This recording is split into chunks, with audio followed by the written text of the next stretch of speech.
Good morning, 8th class students. How are you, beta? I hope you will be quite fit and fine. Students, today we are going to discuss some important terms from chapter 7, Civics. And the chapter's title is Understanding Marginalization. First term is marginalization. What is marginalization?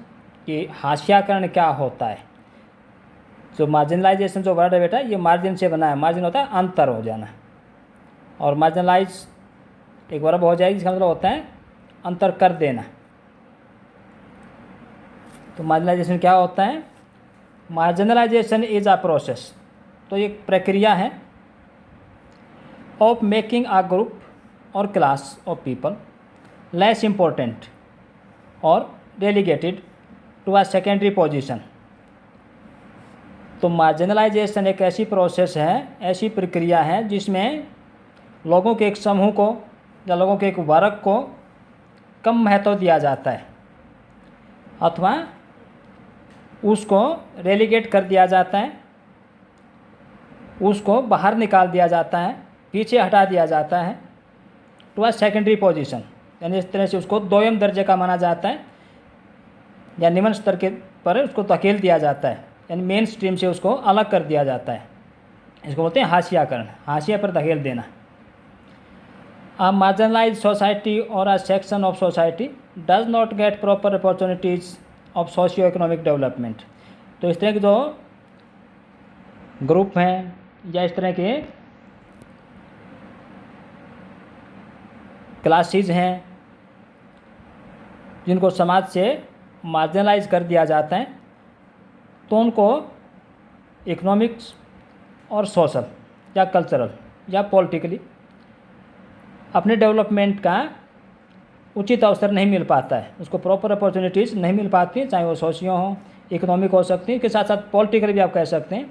तो राजनीतिक रूप से, आर्थिक रूप से या सामाजिक रूप से उनको आगे बढ़ने के उचित अवसर नहीं मिल पाते हैं।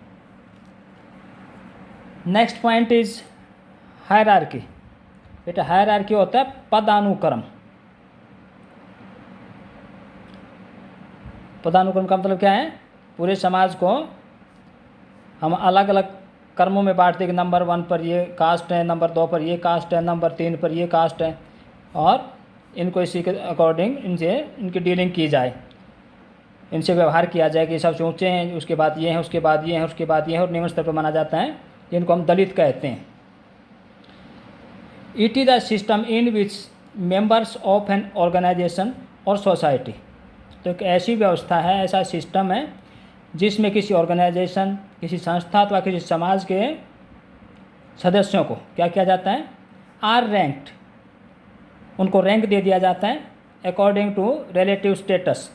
जो उनका स्टेटस है, जो उनका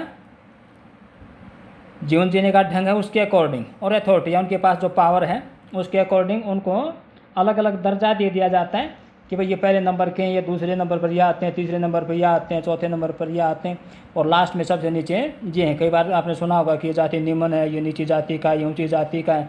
ये सब क्या है? ये हायरार्की जो हमारी कल्चर है उसी के कुछ उदाहरण हैं।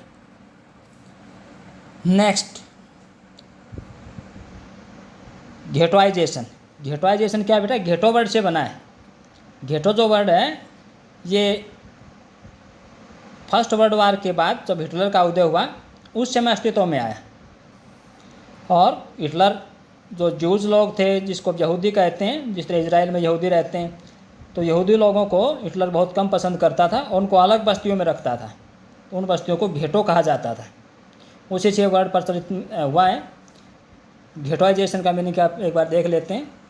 अ घेटो इज़ एन एरिया और लोकेलिटी, कि वो क्षेत्र है, वो स्थान है, that is populated largely by number of a particular community, कि जहाँ पर एक विशेष कम्युनिटी के लोग ज़्यादा रहते हैं। घेटोइजेशन इज़ अ प्रोसेस, तो एक प्रोसेस है, एक प्रक्रिया है ऑफ आइसोलेशन और restriction of members living in a minority group, कि ऐसी प्रोसेस है घेटोइजेशन जिसमें माइनॉरिटी ग्रुप के लोगों को एक तरह से आइसोलेट करके रखा जाता है। आइसोलेट तो आप आप समझ गए होंगे। आइसोलेशन जो वर्ड है ये कोरोना का जो पीरियड चल रहा है इन्फेक्शन का, उसमें आपने बार बार सुना होगा। आइसोलेट कर लिया उसने अपने आप को, वो आइसोलेशन में चला गया। अपने आप को अलग कर लेना होता है आइसोलेट। तो यहाँ पर आइसोलेट वो अपने आप नहीं हो रहे हैं, उनको कर दिया जाता है मेजॉरिटी के लोगों के द्वारा। माइनॉरिटी के किसी ग्रुप को आइसोलेट कर दिया जाता है, एक क्षेत्र विषय तक सीमित कर दिया जाता है। And this process is known as ghettoisation. They are formed mostly based on social, ये सामाजिक आधार पर हो सकता है, राजनीतिक आधार पर हो सकता है, या फिर इकोनॉमिक बेस पर हो सकता है। नेक्स्ट, मेन स्ट्रीम, मुख्य धारा। तो अगर लिटरली इसका मीनिंग देखें मेन स्ट्रीम का, तो literally mainstream refers to the main current of a river और स्ट्रीम। तो शाब्दिक अर्थ अगर हम मेन स्ट्रीम का लगाएं तो इसको कहेंगे मुख्य धारा। किसी नदी की हो सकती है, किसी जल धारा को हम मेन स्ट्रीम कह सकते हैं, उसकी जो मुख्य धारा होती है, मेन करंट होता है। In this chapter it is use to refer to a cultural context, परंतु इस चैप्टर में इसको सांस्कृतिक संदर्भ में यूज किया गया है। In which the customs and practices that are followed are of the dominant community, जिसके अनुसार मेन स्ट्रीम उन कस्टम्स को कहा जाएगा या उन प्रैक्टिस को कहा जाएगा जो कि उन लोगों के द्वारा अपनाई जा रही हैं जो डोमिनेशन पोजीशन में हैं, जो समाज को डोमिनेट कर रहे हैं, जिनका समाज में वर्चस्व है, जिनका समाज के अंदर, सोसाइटी के अंदर दबदबा है। वो लोग जिन कस्टम्स को, जिन प्रैक्टिसेस को, जिन रीति रिवाजों को अपनाए हुए हैं, वही मेन स्ट्रीम माने जाती हैं। Students, I hope you will have understood these terms clearly.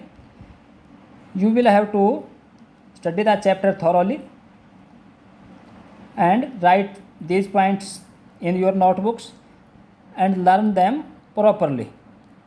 Respected parents are also requested to help their students in their learning work and study work. Thank you beta, have a nice day.